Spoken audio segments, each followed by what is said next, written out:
मन तो नहीं कर रहा पढ़ाने का, लेकिन पढ़ा देता हूँ। कल छुट्टी इसलिए। देखो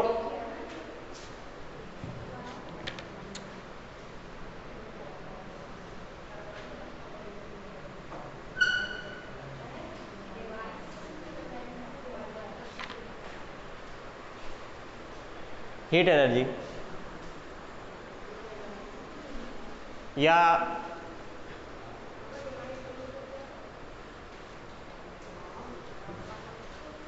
देखो एनर्जी की बात करें इसमें वायर में या कंडक्टर में किसी भी, जब किसी कंडक्टर में करंट फ्लो होता है तो चार्ज को क्या करना पड़ता है, कुछ रेजिस्टेंस प्रोवाइड होता है कंडक्टर के द्वारा।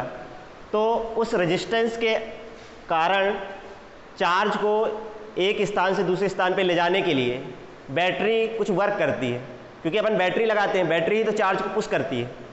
ये हम बोले बैटरी कारण ही करंट फ्लो होता है ना।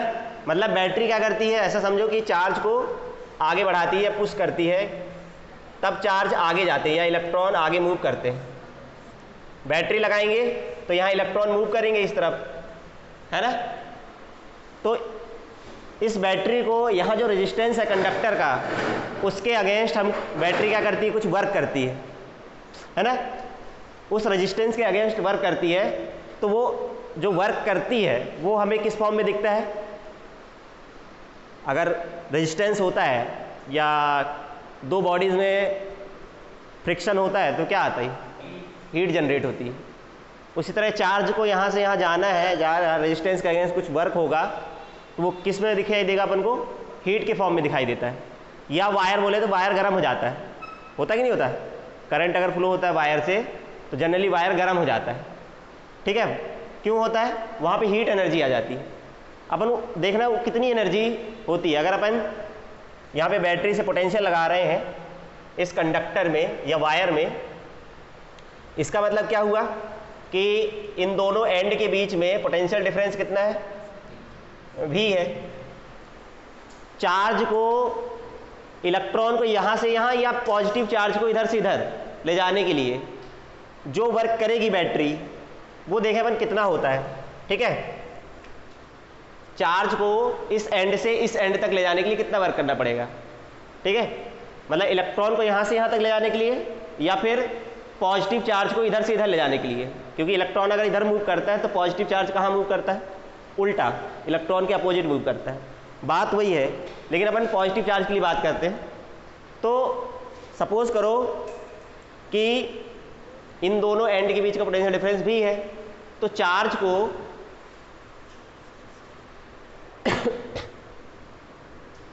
देखो पोटेंशियल डिफरेंस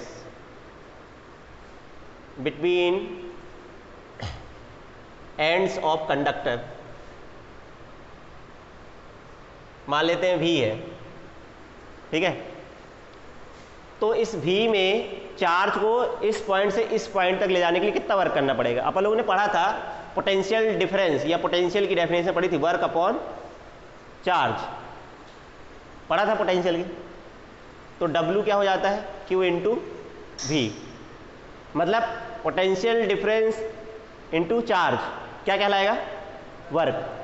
मतलब Q चार्ज को इधर से इधर तक ले जाना है या एक एंड से दूसरे एंड तक ले जाना है तो कितना वर्क करना पड़ेगा, Q इंटू V।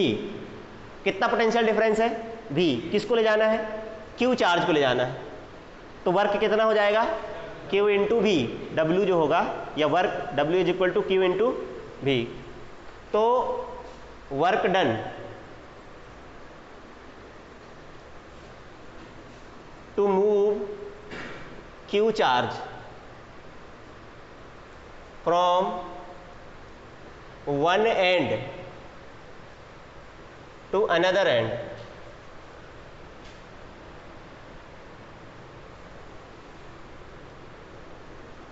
कितना जाए, work done to move Q charge from one end to another end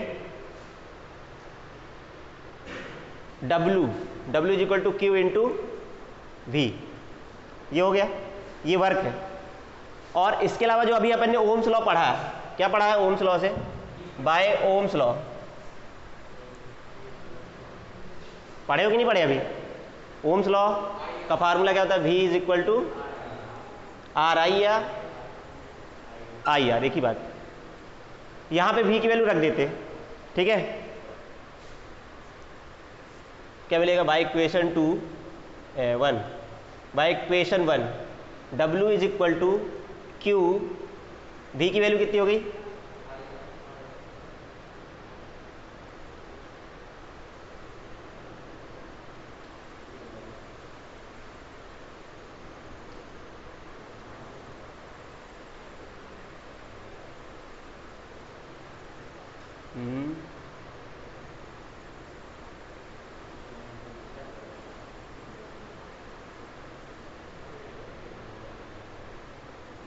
एक मिनट, Q की वैल्यू रखते हैं।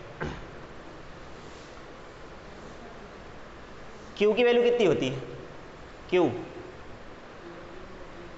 या अपन बोले करंट जो होता है I is equal to Q by T होता है ना। तो Q इज इक्वल टू कितना? I into T. अपन करंट के फॉर्म में रिलेशन निकालेंगे, ठीक है, क्योंकि करंट ज़्यादा चार्ज नहीं पता रहता, करंट रहता है। इसको रखें इधर इक्वेशन 1 में। बाय इक्वेशन 1 क्या मिलेगा? देखो W इज इक्वल टू, यहाँ पे रख दो, आई टी इंटू वी। तो W हो गया वी आई इंटू टी। एक रिलेशन ये निकल गया है, थर्ड, ठीक। अब लगा तो V वाला जो मैंने बताया था। अब V की वैल्यू रखते इधर पे, है ना। V is equal to I R होता है बाय ओम्स लॉ। तो यहाँ पे V की वैल्यू रखोगे बाय इक्वेशन 3 क्या मिलेगा? W is equal to V की value I R into I to T. क्या बनेगा ये रिलेशन? I square R T. एक रिलेशन ये बना। और एक फार्मूला ये हो गया अपना वर्क का। एक ये है, एक और रिलेशन अपन बना सकते हैं। ये किसकी किस में रिलेशन है? V और I में और T में। ये काय में रिलेशन है? I में, R में और T में। जैसे अपन ने यहाँ पे क्या किया, V को हटा दिया तो I और R में रिलेशन मिला T में। इस तरह अपन यहाँ पे I को हटा सकते हैं इस लॉ से। V is equal to I R. तो I की वैल्यू कितनी हो जाएगी? V upon R। इसको यहाँ पुट करते हैं, ठीक है। इसके रिजल्ट याद रखने हैं अपन को, ठीक है, अभी तो फिलहाल बता रहे हैं। तो since V is equal to I R होता है तो I is equal to V by R, ठीक है। इस इक्वेशन में रखो बाय इक्वेशन कौन सी इक्वेशन? थर्ड में ही रखना। क्या मिलेगा? W is equal to V, I की वैल्यू क्या रखें? V upon R into T. तो W is equal to V square, V into V square. ये तीन फार्मूले हैं वर्क के। तो W is equal to V I into T, या फिर I स्क्वायर आर टी, या फिर V square upon R into T. ये वर्क के फार्मूले। अगर चार्ज दिया होता तो ये भी लगा सकते हैं, लेकिन जनरली अपन को यही लगाएंगे। पोटेंशियल दिया रहेगा, करंट दिया रहेगा, टाइम दिया रहेगा। है कौन से? ये सब लगते हैं, सब लगा सकते हो, क्योंकि सब पता रहता है अपन को। कोई से भी लगा के निकाल लो वैल्यूज, ठीक है। इसको नोट करो, फिर अपन मैं आगे बताता हूँ।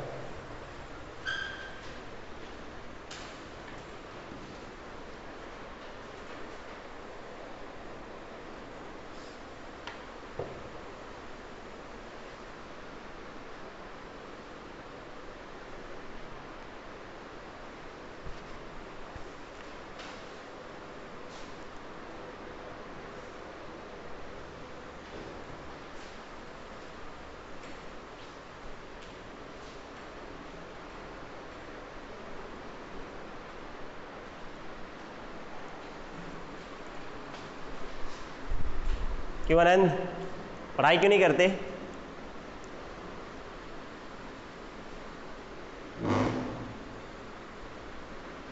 अंश कहाँ चला गया? नहीं आएगा। पीडी का मतलब समझते हो ना? पीडी मतलब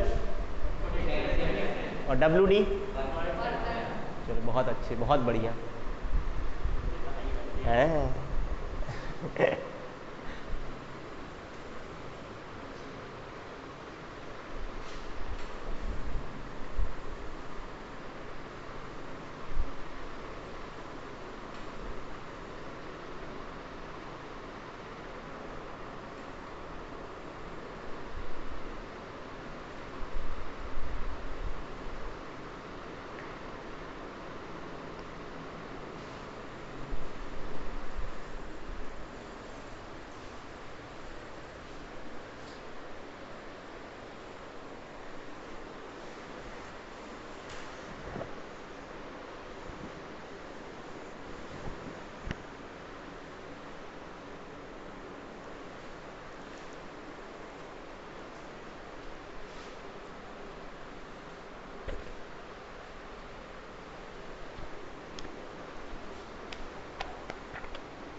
लिखिए।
क्या होता है, जो अभी बताया था मैंने कि ये जो वर्क होता है, जो वर्क करती है बैटरी या कोई भी सोर्स करता है, वो किस फॉर्म में दिखेगा? हीट के फॉर्म में दिखेगा। तो इन जितने भी वर्क है ना, अपन इनको हीट के फार्मूले भी कहते हैं, क्योंकि यही जो वर्क होता है वही हीट के बराबर हो जाता है। तो हीट के 3 फार्मूले हो जाएंगे, जैसे वर्क के हैं यही, इसी W को अपन H बोलेंगे इधर पे। तो पहला हीट का फार्मूला होगा VIT, दूसरा क्या हो गया I²RT, दूसरा तीसरा क्या है V²RT। ये तीनों फार्मूले हीट के हो जाएंगे, यही हीट है। ठीक है,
अभी वहीं का लिख रहे हो क्या रे तुम लोग? ये लिख लिए? लिखो।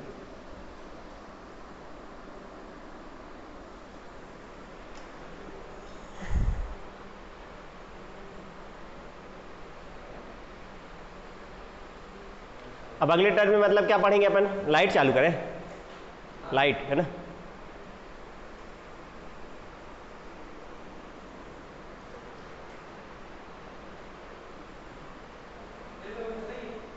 क्या अभी रुक जाओ, इलेक्ट्रिकल पावर भी इसमें थोड़ा सा वो लिखो, मतलब कई बार पूछते हैं what is heating effect of current. ठीक है, तो हीटिंग इफेक्ट ऑफ करंट क्या है? When current pass through any conductor या कंडक्टिंग वायर या रेजिस्टेंस एलिमेंट, है ना, द वायर या conductor become hot, heat up या हीट अप हो जाता है ना, इसी को हीटिंग इफेक्ट ऑफ करंट कहते हैं। लिख लो 2-3 लाइन कहानी लिखो। When electric current flows through, when electric current flows through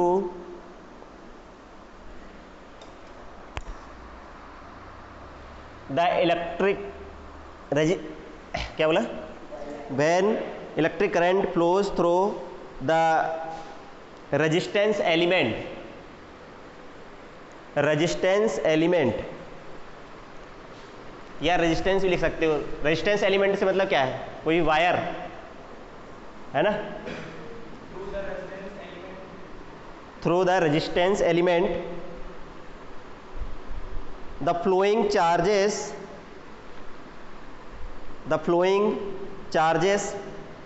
suffer resistance,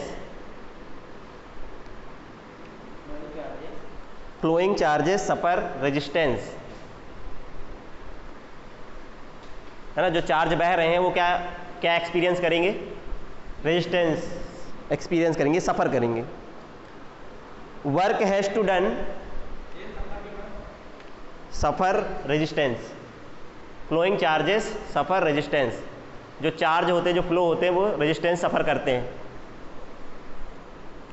work has to done, work has to done to overcome, work has to done to overcome this resistance,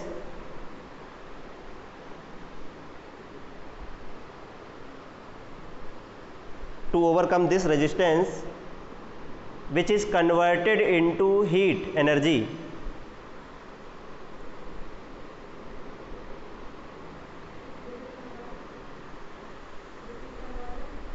which is converted into heat energy,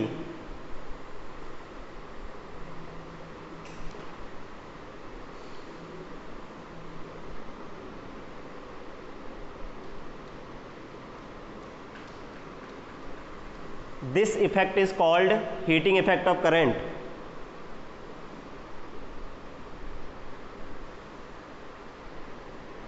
This effect is called heating effect of current.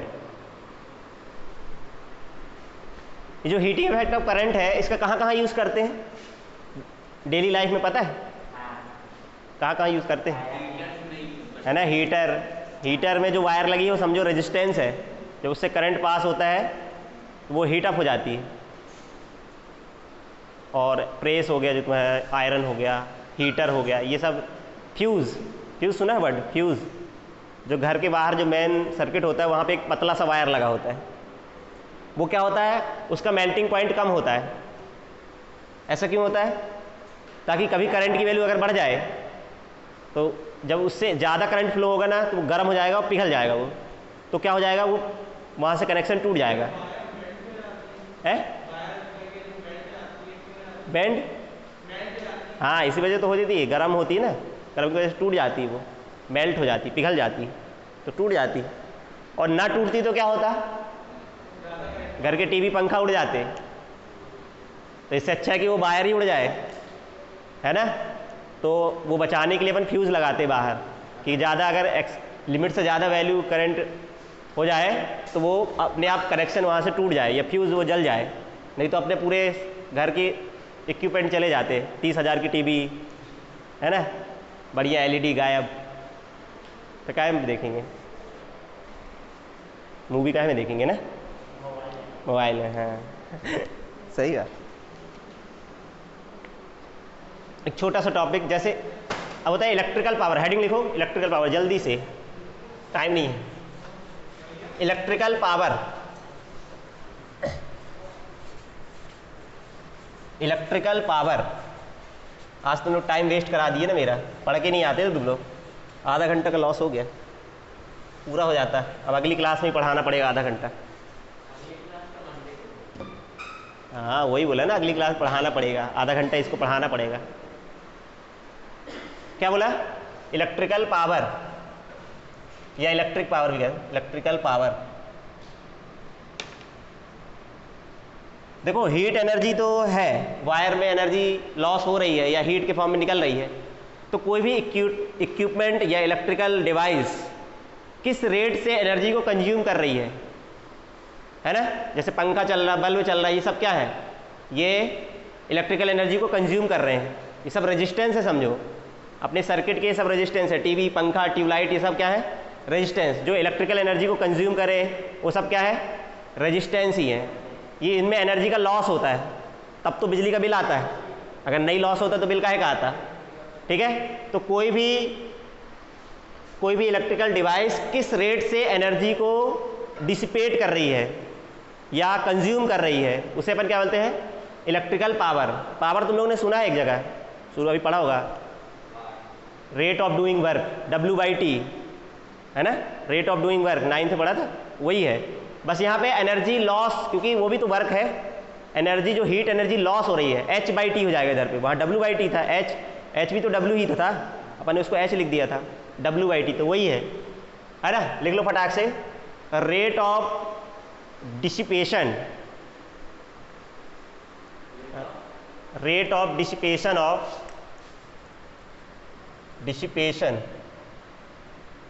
Rate of dissipation of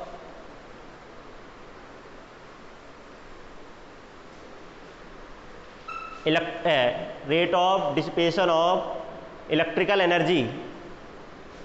वो जो heat energy वो electrical energy है, वहाँ लिख लेना, heat energy के बाजू में इलेक्ट्रिकल एनर्जी लिख लो, जो अभी पढ़ाए थे इसके पहले, हीट एनर्जी, उसमें इलेक्ट्रिकल एनर्जी लिख लो। The rate of dissipation of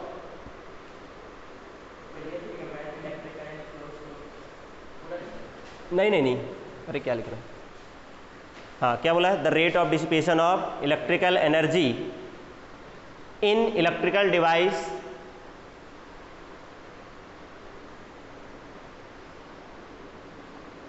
is called electrical power.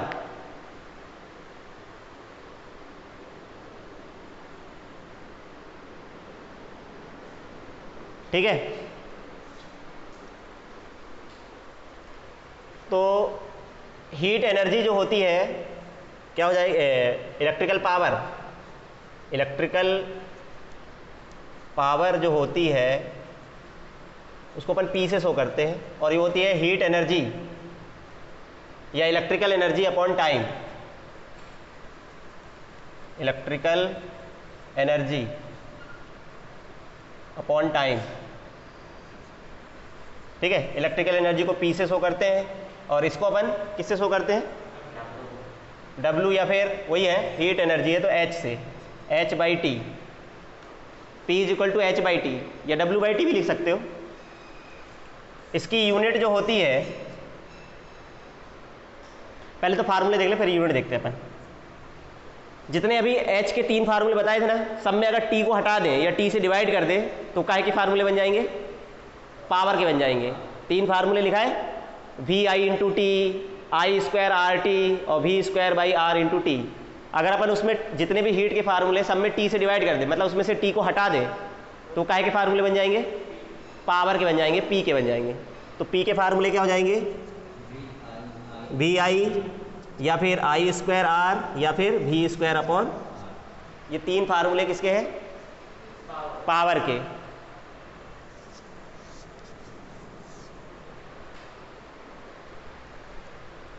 ठीक है। यूनिट की बात करें, SI यूनिट ऑफ पावर, इसकी जो SI यूनिट होती है वो वाट होती है। वाट तो सुना होगा, बल्ब में रेटिंग लिखी होती है 100 वाट का, 20 वाट का, 10 वाट का, है ना। मतलब 100 वाट का मतलब क्या है, वो 1 सेकेंड में 100 जूल एनर्जी खर्च करता है।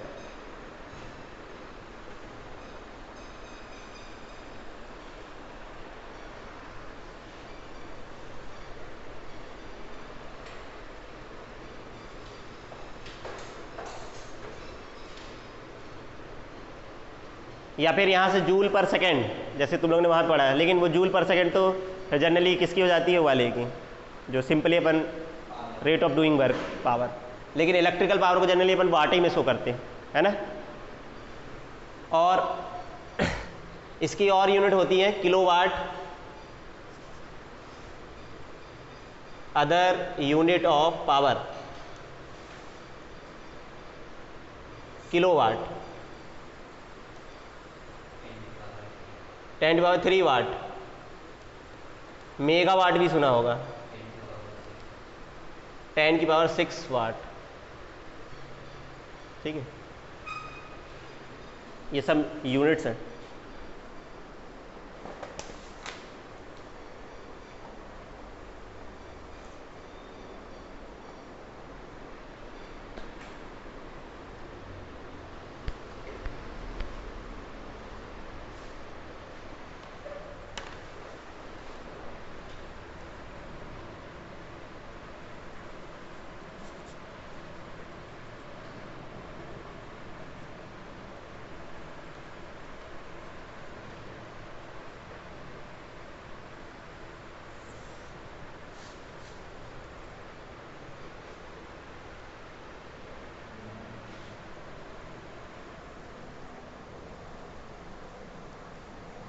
देखो यहाँ से एक चीज़ और निकल के आती है, ये तो ठीक है वाट आर्ट ये इसकी यूनिट है, कमर्शियल यूनिट ऑफ एनर्जी। जैसे अपने बिजली का बिल आता है, तुम लोगों ने सुना होगा यूनिट, सुना है कि घर में 2 यूनिट बिजली जली, 3 यूनिट बिजली जली, इस महीने का इतनी खपत हुई, कंजम्पशन हुआ, है ना। तो अपन यहाँ से P = W/T, तो W = P × T, power into time, क्या हो जाएगा, वर्क। अगर अपन क्या करें, पावर को किलोवाट में ले, ठीक है, और समय को आवर में ले। अगर पावर को क्या में ले, पावर को किलोवाट में, या अपन बोले पावर जो है वो एक कितनी है, 1 किलोवाट, और टाइम जो है वो 1 आवर है, तो अपनी जो पावर आए, वर्क जो आएगा या एनर्जी, इसको हीट एनर्जी बोल रहे हैं वैसे, जो भी एनर्जी कंज्यूम हुई है हीट के फॉर्म में, वो कितनी निकल आएगी, H जो हो जाएगा वो P, 1 किलोवाट, है ना, 1 किलोवाट इंटू 1 आवर, तो इसको बोलते हैं किलोवाट आवर। और इसी को अपन कहते हैं 1 यूनिट, 1 यूनिट। 1 किलोवाट आवर को 1 यूनिट कहते हैं। कई बार क्वेश्चन पूछा जाता है कि 1 यूनिट = कितना, तो 1 किलोवाट आवर को ही 1 यूनिट कहते हैं।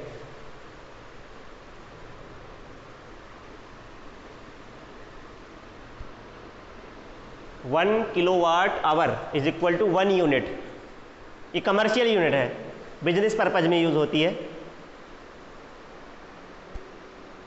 आनंद समझ में आ रहा है? देखो किलोवाट काय की यूनिट है, पावर की, और किलोवाट आवर जब पावर में टाइम से मल्टीप्लाई हो जाएगा, आवर से मल्टीप्लाई हो रहा तो काहे में कन्वर्ट हो रही है, हीट में। तो किलोवाट आवर, ऐसा नहीं सोचना किलोवाट उसमें लगा है तो काहे की एनर्जी, पावर की नहीं है, काहे की यूनिट, एनर्जी की, क्योंकि उसमें टाइम से मल्टीप्लाई हो रहा है, किलोवाट आवर।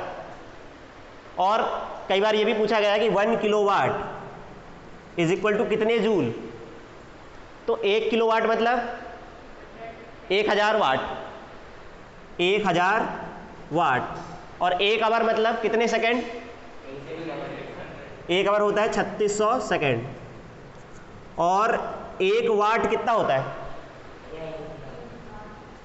1 वाट जो होता है यहां से निकाल सकते हो पावर, ये हो गया जूल अपॉन टाइम, मतलब जूल अपॉन सेकेंड। वाट को अपन जूल अपॉन सेकेंड भी लिख सकते हैं, इस वाट को जूल अपॉन सेकेंड, और ये 3600 सेकेंड, तो सेकेंड से सेकेंड कट जाएगा, कितना आएगा 36 इंटू 10 की पावर 5 या 3.6 इंटू 10 की पावर 6। कन्वर्ट किया है मैंने, 1 किलो मतलब 1000, 1 किलोवाट मतलब 1000 वाट, तो 1000 वाट इंटू आवर को सेकेंड में कन्वर्ट करेंगे 3600 सेकेंड, 1000 का 3600 में मल्टीप्लाई करेंगे तो इतना आएगा 1000 इंटू, और वाट को मैंने जूल अपॉन सेकेंड लिखा है, सेकेंड से सेकेंड कट गया तो ये आ गया 36 इंटू 10 की पावर 5 या 3.6 इंटू 10 की पावर 6 जूल। ठीक है, तो ऑप्शनल में ऐसे क्वेश्चन पूछे जाते हैं कि 1 यूनिट इज इक्वल टू कितना, 1 किलोवाट कितना, 1 मेगावाट कितना, और 1 kilowatt hour is equal to कितने जूल।